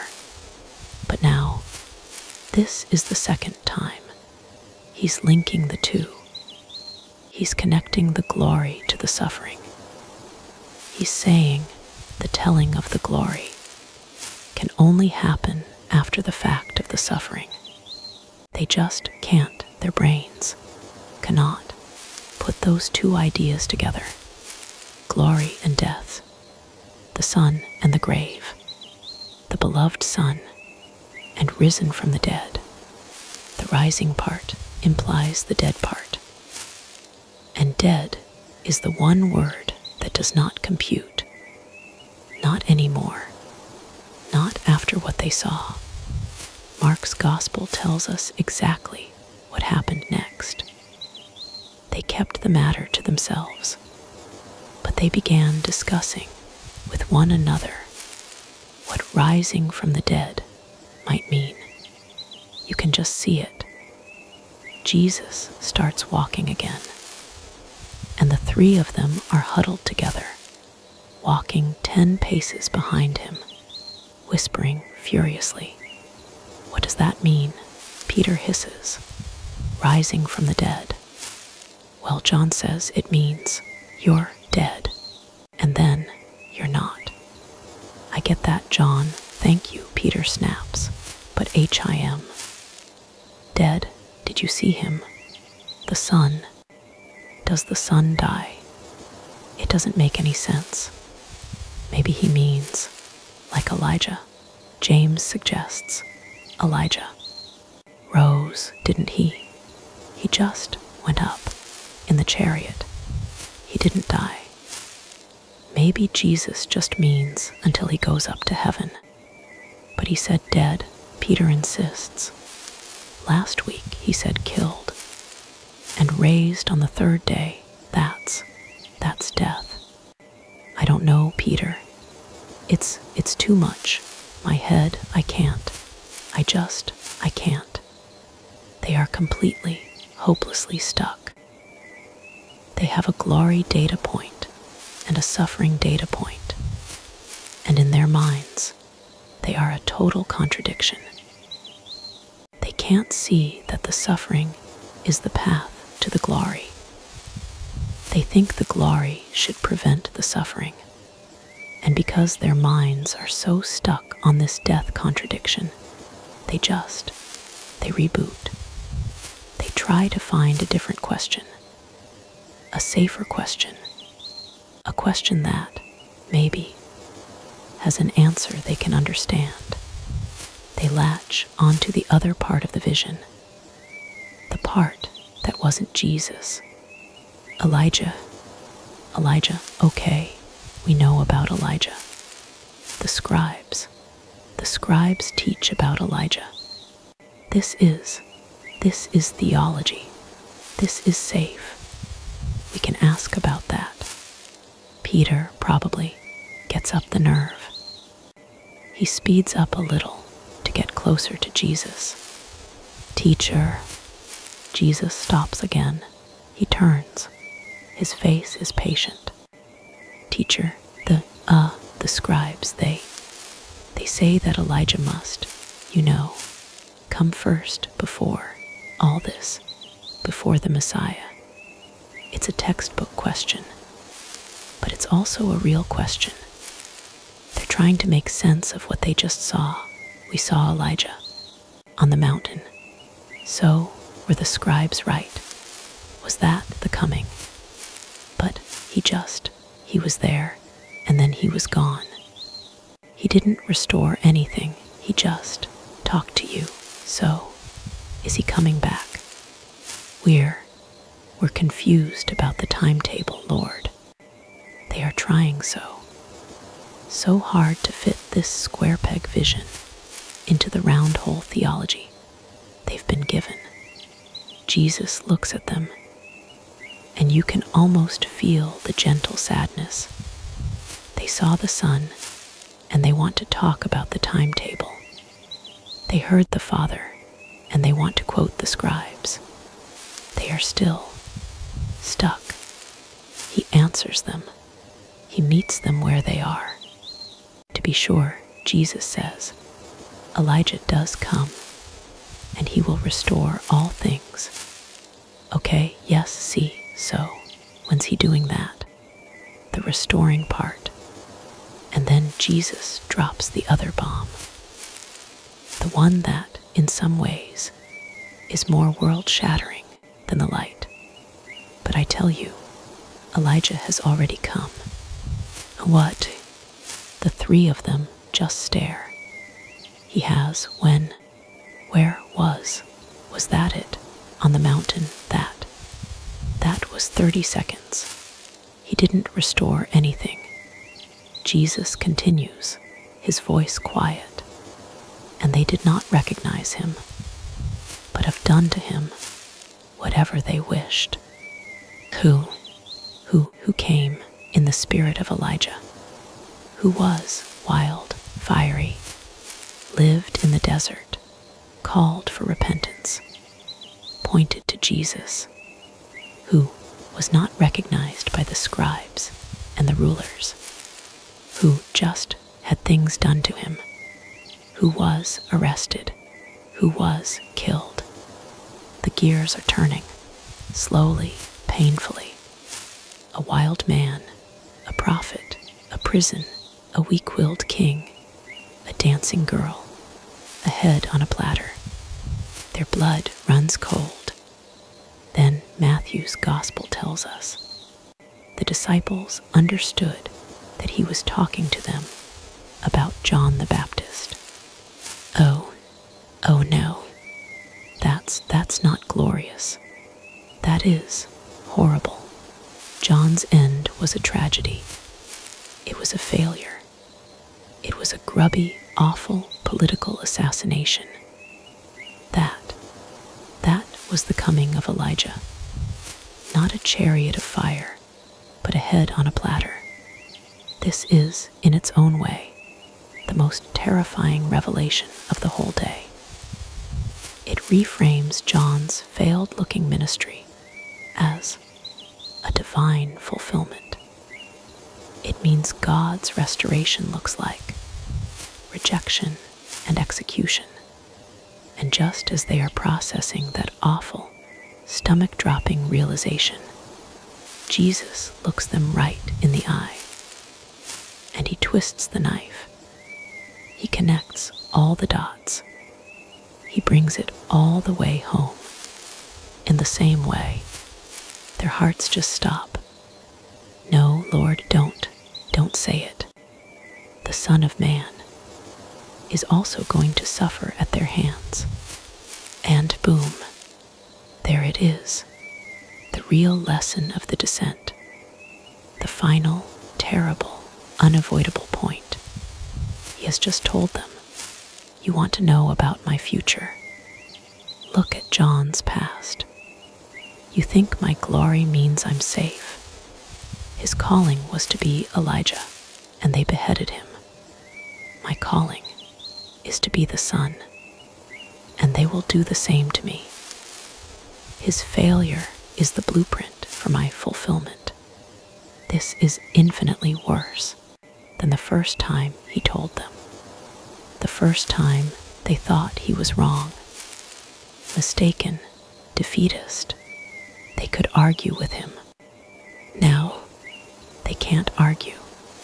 They just saw who he is. They know he is the glorious, beloved Son of God. They know he is not mistaken, which means it's true. It's the plan, the glory on the mountain. It wasn't the cancellation of the suffering. It was the confirmation of the identity of the one who had to suffer. They are speechless. They have no more questions. They have no more theories. They have nothing. The walk down the rest of the way. It's in a new kind of silence. Not the awkward silence. Not the terrified silence. It's the heartsick silence. The silence of grief. They've just been given a glimpse of heaven, only to be told, in the most definitive way possible, that the only road home goes straight through hell. They are walking with a dead man, a glorious, shining, divine dead man. Their minds are just soup, the glory, the cloud, the voice, risen from the dead. Elijah, John the Baptist, suffer at their hands. It's all swirling around, a chaos of impossible, contradictory, and terrible truths. And it's in that state, sleepless, exhausted, awestruck, terrified, and now freshly, profoundly grieving that they finally reach the bottom of the mountain.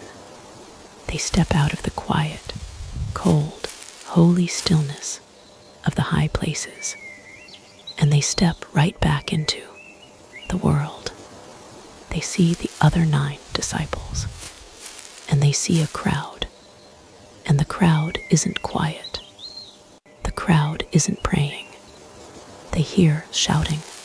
They hear arguing. The descent is over. The real world is back. And it's an absolute, total mess. It's not so much a walk as a fall. They are plunging from the thin, silent, holy air of the mountaintop, a place of pure, terrifying, uncreated light, and the audible voice of the Creator. And they are falling back into the world. The whiplash is so fast, so violent. It's a form of spiritual bends. 1 minute, their entire existence is the crunch of their own sandals, the sound of their own ragged breathing, and the heartsick silence of a truth too terrible to process. That the glorious, divine man in front of them is going to suffer and die at the hands of men. Their minds are soup, a swirling chaos of glory and grief. They are in a bubble of holy trauma, wrapped in the quiet of the pre-dawn. The next minute, that bubble doesn't just pop, it explodes. They don't just see the crowd, they hit it. They hit a wall of noise. It's shouting, not the happy to see you shouting. It's the angry, jagged, fingernails on a chalkboard sound of a human argument. It's a mob. It's a mess. After the profound, earth-shattering silence of the cloud, the sound of all these human voices, all sharp and full of ego and fear, is a physical assault. Peter, James, and John probably flinch, their nerves already scoured raw by the glory. This is the sound of down here. This is the sound of the unglorious. They push through the outer ring of curious onlookers, and the scene resolves itself. It's a spectacle. There, in the middle of a Preston circle, are the other 9, the disciples they left behind. And they do not look good. They look trapped. They are defensive. They are red-faced.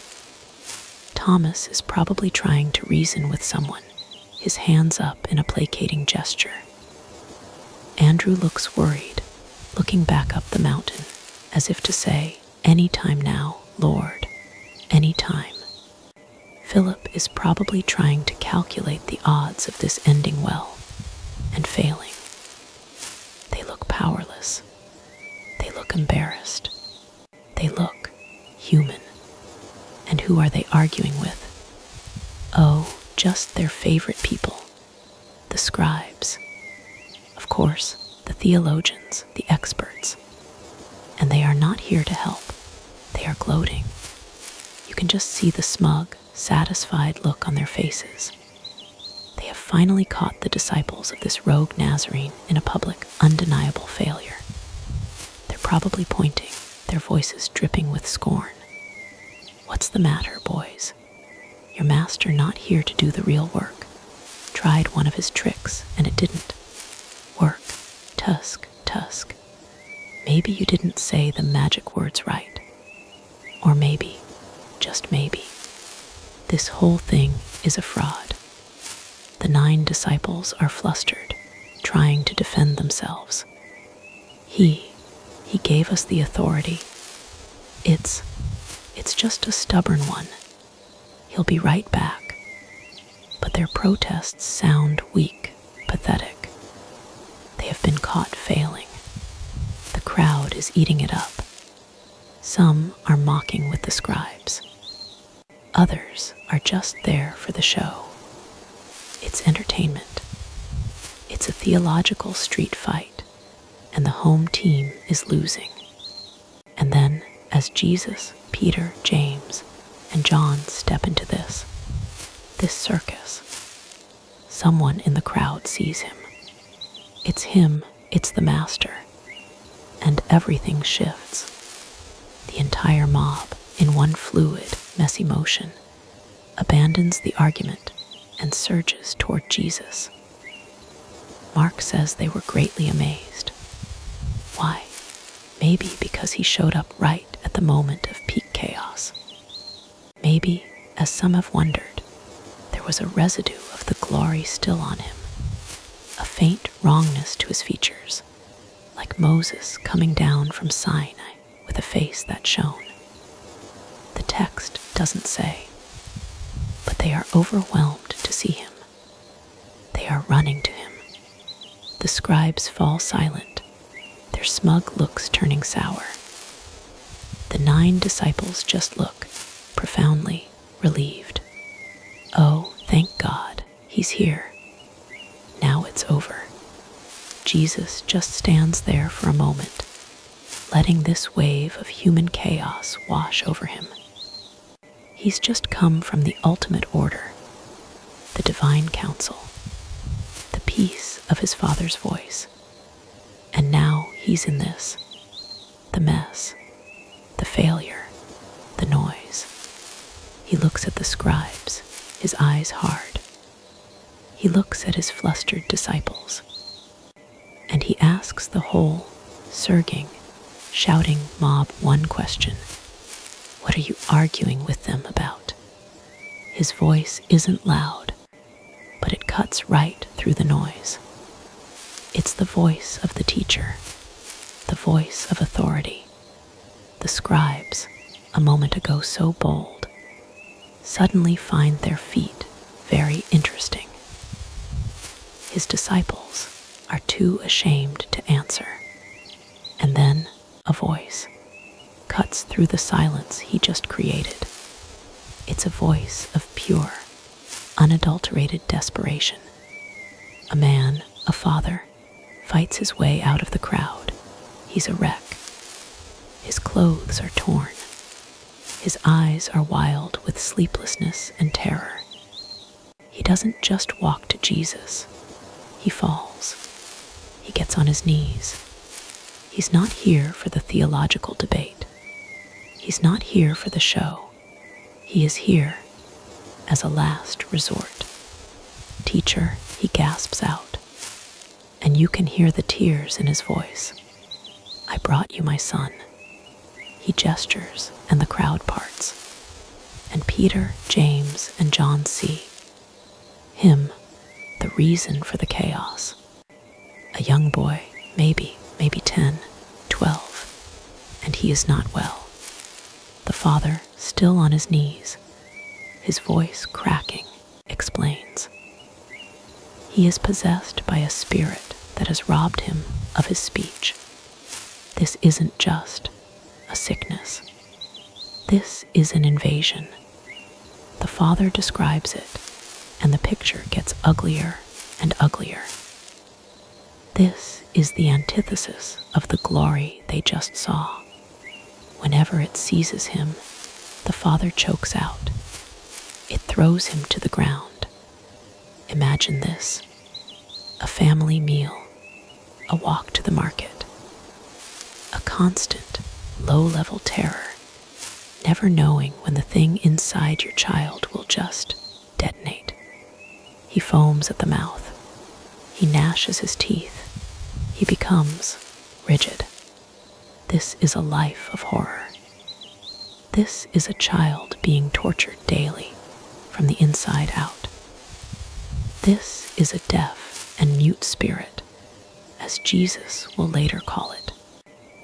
It has isolated the boy. It has locked him inside his own body, and the only time it communicates is with violence. And then the father says the worst part, the part that explains the wildness in his own eyes. It has often thrown him into the fire and into the water to destroy him. Let that sink in. This isn't just a convulsion. This is an attempted murder. Over and over and over. This family doesn't just live in fear. They live in a state of constant vigilance. They can't leave the boy alone for a second. They have to pull him, screaming and rigid, from the cooking fire. They have to dive into the cistern or the local well to pull his drowning body out of the water. This is hell on earth. This is a family that has not slept in years. This is a father whose heart has broken 1,000 times. On the mountain, they saw glory. They saw life. They saw order. In the valley, they are confronted with filth. They are confronted with malice. They are confronted with a spirit whose only desire is to destroy one small child. This is the world Jesus came to save. Not the idea of the world, not the nice people. This mess, this tragedy. And then the Father delivers the final, public, shamming blow to the 9. I brought him to your disciples, he says, his voice flat with the exhaustion of this last disappointment, and they could not drive it out. Silence. Every eye goes to the 9. Their faces just crumple. It's true, they failed. The scribes are smiling again. The big moment, the test, and they failed. Peter, James, and John are probably just stunned. They've seen the 9 do this. Jesus had sent them out 2 by 2, and he gave them authority over unclean spirits. They did it. They came back rejoicing that even the demons are subject to us in your name. And now, nothing. They failed in public, in front of the scribes. And Jesus just breaks. He doesn't look at his disciples. He doesn't look at the Father. He just turns his face to the sky and he cries out. It's not just anger. It's agony. It's grief. It's the most profound, bone-deep exhaustion you can possibly imagine. Oh, faithless and perverse generation. Who is he talking to? Is he talking to the scribes? Yes, who love their arguments more than they love helping a tortured child. Who would rather watch a failure than pray for a miracle? Is he talking to the crowd? Yes, who just want a show, who are amazed by the spectacle, but have no faith to offer. Is he talking to the Father? A little. Who is so beaten down by life that his hope is just a flickering, dying ember? Is he talking to the 9 disciples? Oh, yes, absolutely. Who were given all the authority, but at the first test without him what? They panicked. They argued. They tried to do it in their own strength. Their faith was a hollow boast. Is he talking to Peter, James, and John? Maybe he's looking at the entire human race, summed up in this one. Pathetic, noisy, faithless, broken scene at the bottom of a mountain. Oh, faithless generation. And then he says the words that are just heartbreaking. How long shall I be with you? How long shall I put up with you? This is not the language of a nice, gentle Jesus. This is a cry from the center of his being. He has just come from a conversation with Moses and Elijah and the Father about his departure, his exodus, his death. He knows he is leaving. He knows his time is almost up. And he comes down and he sees this. He sees that nobody gets it. The 3 who saw the glory. They are grieving and confused about the dying part. The 9 who didn't see the glory. They are powerless and arguing about the demon part. Nobody has faith. He is so alone. He is the only one in the entire world who knows the plan. The only one who knows who he is. The only one who knows what he has to do. How long? It's the cry of a man who is just done. He is tired of this broken, faithless world. He is ready to go home. But he can't. Not yet. Not until the Exodus is fulfilled. So he sighs. He brings his eyes down from the sky. He looks at the mess. And he gets to work. Bring the boy to me. No more talk. No more argument. The time for words is over. The father, startled by Jesus' outburst, scrambles to his feet. He and some others, they go and get the boy. They are half carrying, half dragging him toward Jesus. And the demon sees Jesus. It's a spiritual confrontation. The thing inside the boy knows who this is. This is not one of the 9. This is not a scribe. This is the master. This is the sun. This is the light from the mountain. And the spirit panics. It's not going to go quietly. It's going to make one last, violent, ugly statement. Mark says, and when the spirit saw him, it immediately convulsed the boy violently, right there at Jesus' feet. The boy's body is slammed to the ground. He doesn't just fall, he is thrown. He begins to writhe, to roll. His back is arching, and he's foaming at the mouth. It's horrific. It's the ugliest thing they have ever seen. The crowd screams. They surge back. The disciples flinch. This is evil, raw, violent, pathetic. And Jesus doesn't flinch. He just stands there. He is the eye of this storm. He looks down at this tortured, convulsing child, and he is not moved by the spectacle. He is not impressed by the violence. He just looks, and then he does the strangest thing.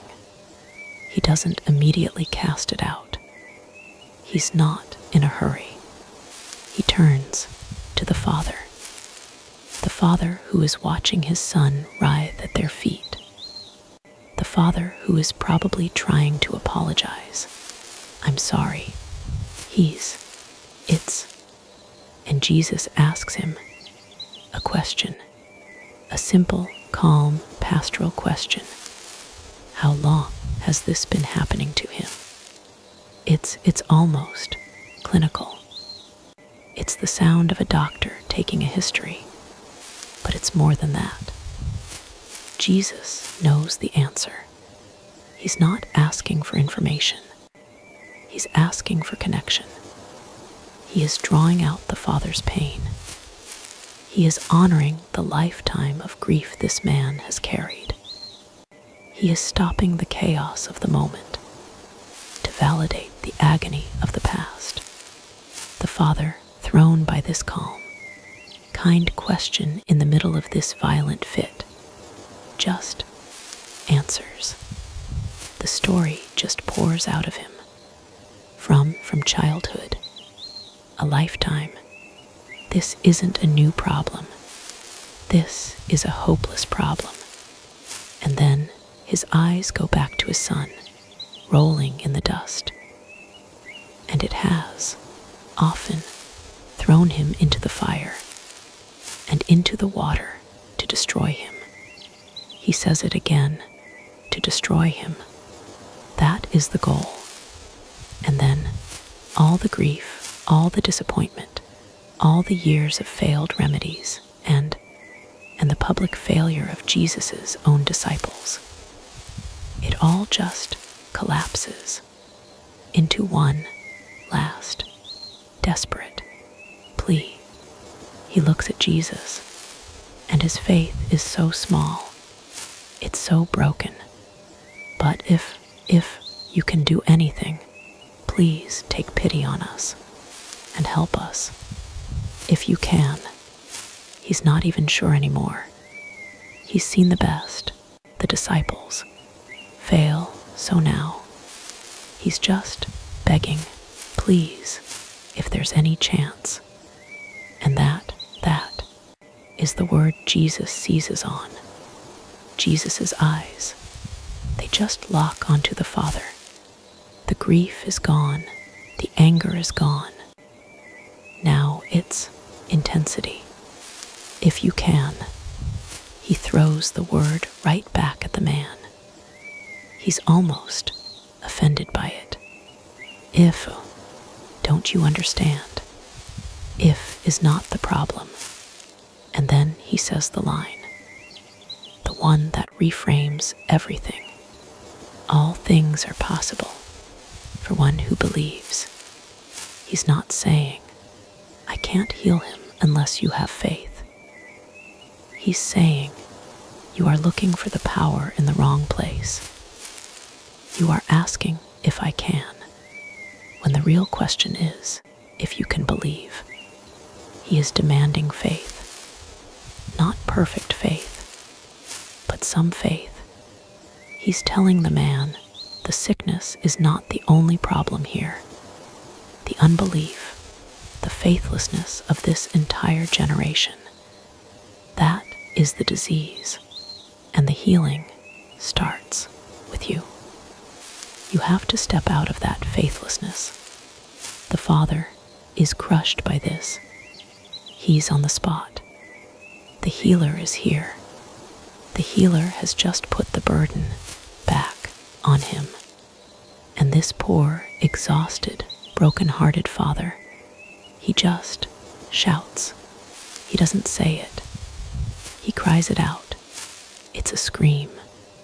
I do believe. It's a choice. It's a gasp. Yes, okay, I choose to believe. I'm in. And then, in the same breath, he shouts the most honest, the most human, the most powerful prayer in the entire Bible. Help my unbelief. This is it. This is the heart of the entire story. He's not pretending. He's not saying, I have perfect 100% faith.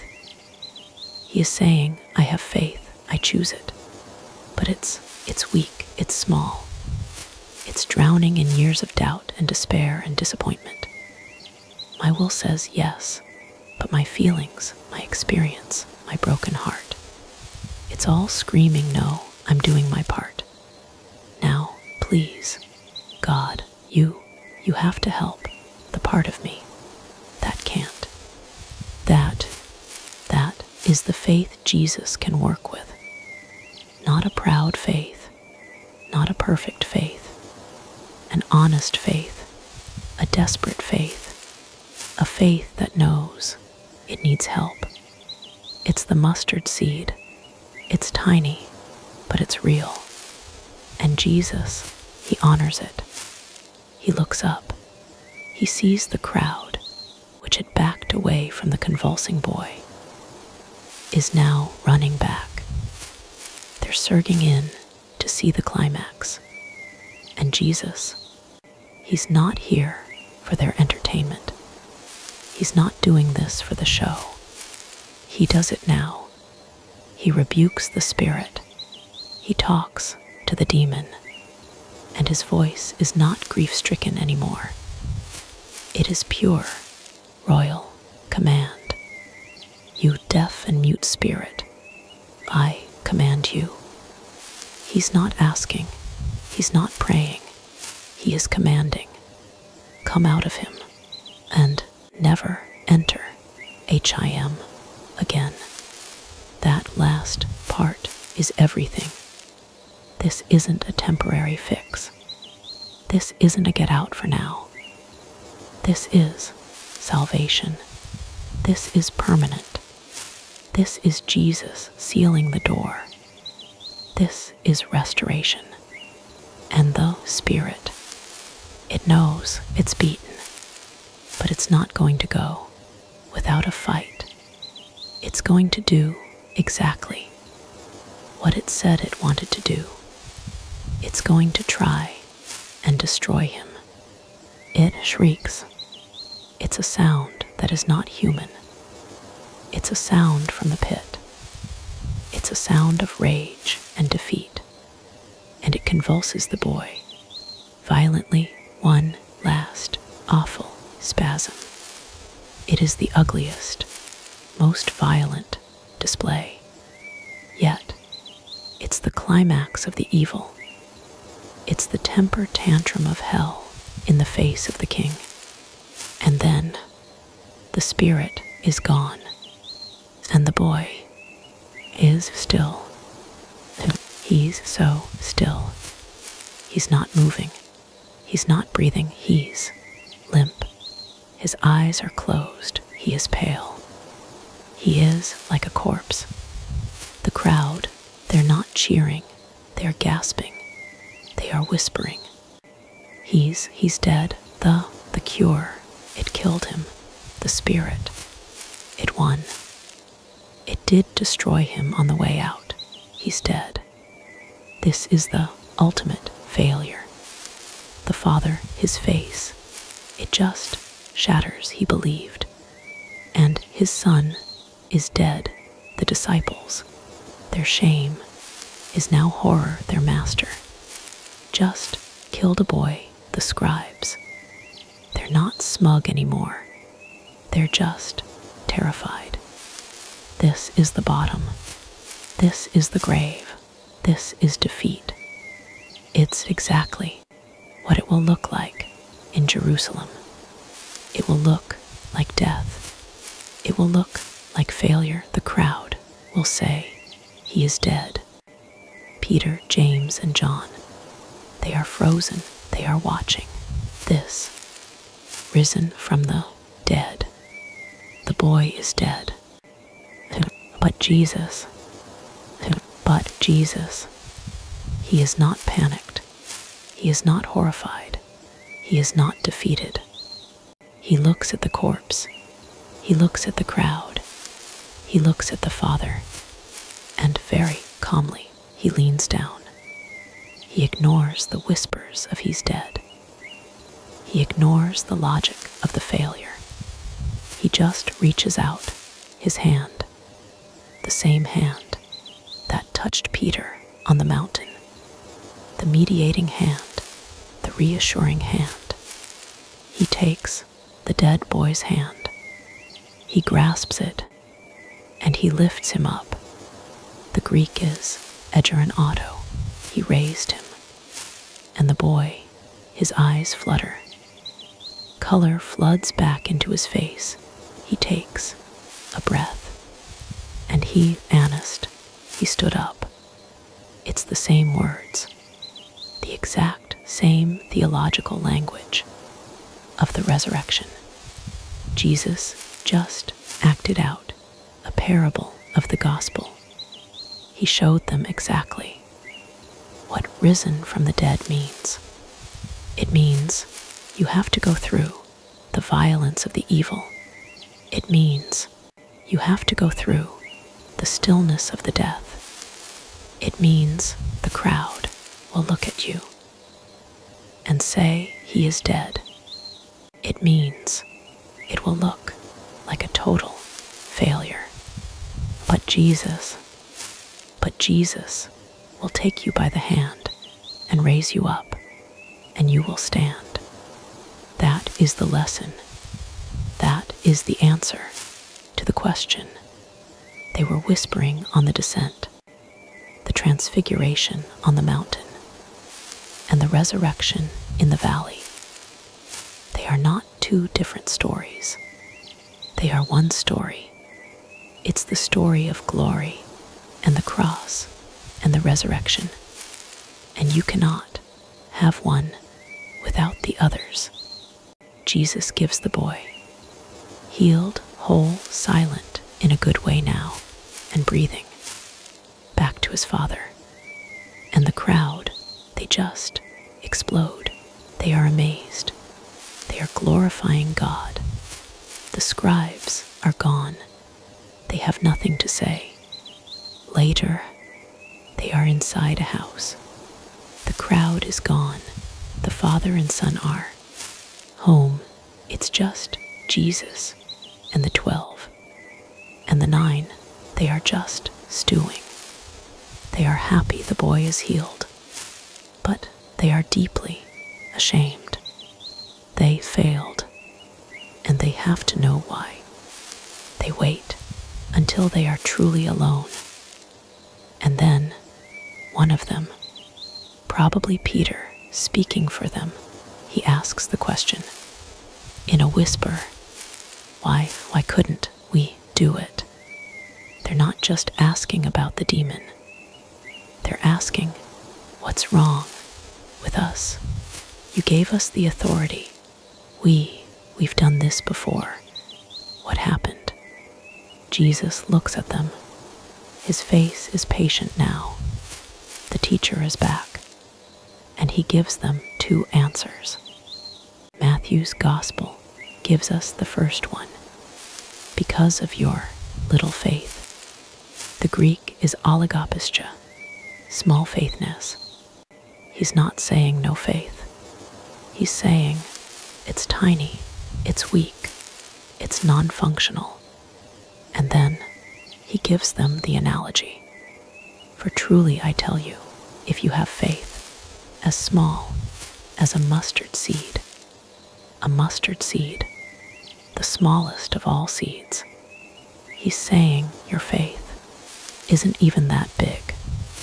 If you had that tiny, living, real seed of faith, you could say to this mountain, and Peter, James, and John flinch. A mountain. Where did they just come from? A mountain of glory. He's not just picking a random object. He's looking at them. He's connecting the 2. You could say to that thing, move from here to there, and it would move, and nothing will be impossible for you. He's diagnosing them. Why did you fail? Because your faith, it's dead. It's non-existent. It's smaller than the smallest seed. Why was their faith so small? Because when they saw the demon, they panicked. When they saw the scribes, they got defensive. They started arguing. They were worried about their reputation. They were not looking at God. Their faith was in their own authority. Their faith was in a past experience. We've done this before. We should be able to do this. And when their power failed, they had nothing left. They weren't connected to the source. They were full of themselves and their arguments and their shame. And so they were empty of God's power. And then Mark's gospel gives us the second, deeper answer. Jesus looks at them and he says, this kind. He's identifying the enemy. This kind of spirit. This was not a simple one. This was a deaf and mute one, a destroying one. This was a stronghold. This kind can come out by nothing, but by prayer. And many of the oldest manuscripts add and fasting. This is not a magic formula. Oh, you forgot the fasting step. This is a posture. This is a way of life. What is prayer? Prayer is dependence.